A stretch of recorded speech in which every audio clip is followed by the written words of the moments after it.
Hello Aquarius, Sun, Moon Rising, and Venus signs. Kamusta kayo? Sana po'y nasa mabuti kayong kalagayan. Welcome back po sa Star Tarot. At kung bago kayo dito, welcome din po kayo. Please subscribe, like, share my videos, and leave me a comment kung nakaresonate kayo. So, Aquarius, first card, we have the Page of Wands. And so, merong magandang balita, exciting na balita ang paparating dito. This is something na maaring matagal na ninyong inaantay na magkaroon kayo ng ganitong klaseng balita regarding opportunities, no? Na alam mo 'yun, ito yung passion ninyo eh. Ito na yung matagal na ninyong pinagdadasal siguro na oportunidad, no, na gusto ninyong magkaroon kayo. Kaya ngayon, ito na, dumating na, no? Mababalitaan nyo na yan na pwede nga may offer na sa'yo ng trabaho, ganyan, ano, na related sa inyong passion.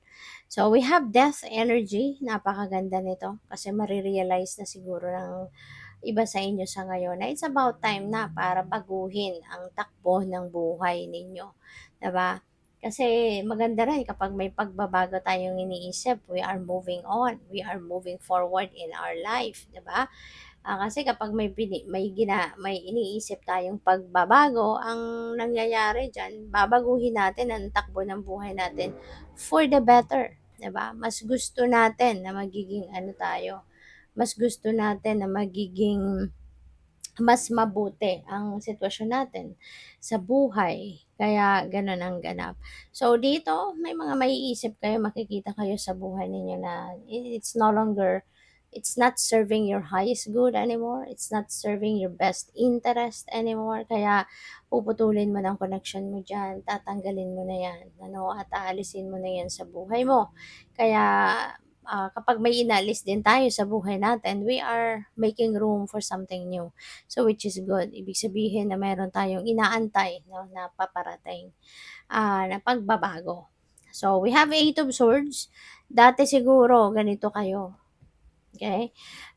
Nagsiself-sabotaging kayo. Maaari dati ayaw mong gumalaw, ayaw mong, alam mo yon, kasi maaaring kulang ka ng confidence, maaaring nakukulangan ka sa confidence, maaaring nakukulangan ka um, sa tiwala sa sarili mo, 'di ba? Kaya parang may takot siguro kayo nararamdaman. Kaya kahit gusto mong baguhin ang sitwasyon mo for the better, hindi ka gumagalaw kasi kaya ko ba 'to? Maaaring iniisip mo sa sarili mo, no? Kinakausap mo sarili mo, na kaya ko ba 'to? Mapapanindigan ko ba 'to? No? Pero maganda 'to ngayon na meron tayong death energy, ibig sabihin maglalakas ng loob ka na ngayon, gagawin mo na. Wala nang makakapigil sa'yo. Kaya kung ito dati ang pumipigil sa'yo para baguhin mo ang buhay mo, ngayon hindi na, isasantabi mo na yan at mas bibigyan mo ng pagkakataon ng sarili mo ngayon na bumangon at pagandahin at ayusin ang buhay ninyo ng mas maganda, no? So, moving on, moving forward, yun yun si Chariot. 'Di ba? So, mapagtatagumpayan mo yung self-sabotaging energy na 'to, you are going to succeed over that, 'di ba? Kaya naman yung sitwasyon mo rito, mas pipiliin mong umalagwa ka na sa buhay, mas pipiliin mong mag-move forward ka na sa buhay, 'di ba? Aalagwa ka na, kaya nga ano ka, ang tawag dito, mas mau-overpower mo yung kawalan ng tiwala sa sarili mo, yung pagdadalawang isip mo, procrastination, mas mau-overpower mo 'yan. Kaya you will be moving on with your life. Kung ano man itong mga bagay na pinagdududahan mo sa sarili mo, mawawala na 'yan. Mas matatabunan na 'yan ng determination, mas matatabunan na 'yan ng focus, you know. So, tignan natin kung ano pa ang ganap, and maraming salamat muna for subscribing. And if you haven't subscribed yet, subscribe na kayo. And also maraming salamat din for not skipping the ads. Malaking bagay yan sa akin. And also please click the join button sa baba ng video kung gusto niyo na mag-join sa membership. So, meron tayong courthouse.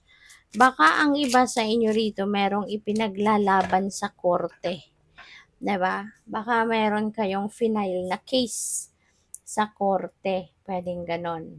Maybe, um, pupuwedeng related sa property, baka merong property dispute, may mga pinag-aawayan, 'no, na bahay or lupa, ganyan. So, baka yun ang inirereklamo ninyo sa korte, no?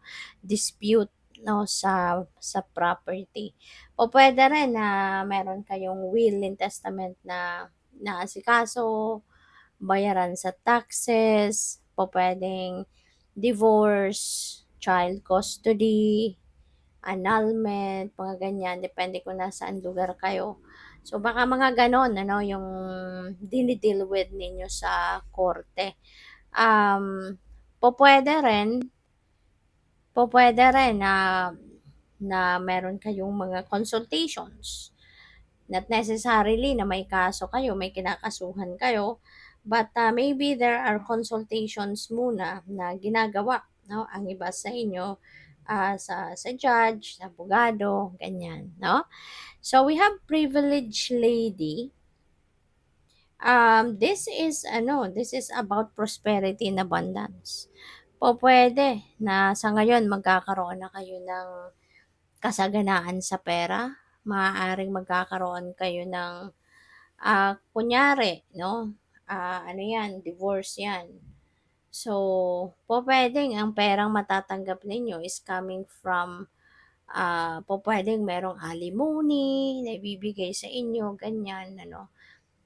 Pupuwedeng gano'n or spousal support. Siguro mababayaran kayo ng, lump sum of money from the court, order ng korte, mga ganyan, 'no? So, kaya magkakapera kayo. Or pupuwede rin naman na hindi gano'n, 'no? Kasi kung hindi naman lahat mayroong dealings with the court. So, pupuwedeng meron kayong mga, business deals, 'no, na na-close, malaking amount. Pupuwede rin na bonus 'yan, pupuwede rin na may financial gain, no? So, depende. It could come from various sources na magkakaroon kayo ng pagkakataon na maging komportable ang inyong kaperahang aspeto. Mas magiging maluwag, no, ang inyong kaperahan. So, with the house, yun nga, po pwedeng ito yung pinag-aawayan sa korte. Pwedeng ito yung may dispute, no? Pwedeng ganon. So, wealthy man, maybe you are going to be dealing with a wealthy man. Pwedeng asawa mo to, boyfriend mo, manliligaw mo, pwede rin na boss mo yan sa trabaho. So, this is someone na talagang wealthy, kaya nga wealthy man ang title niya kasi mapera na siya, mayaman, may established na negosyo siguro, marami ng ipon, mataas ang posisyon sa kumpanya, mga ganyan. So, you may be dealing with this person at this time. So, good luck. Thank you for watching. Love and light. Namaste.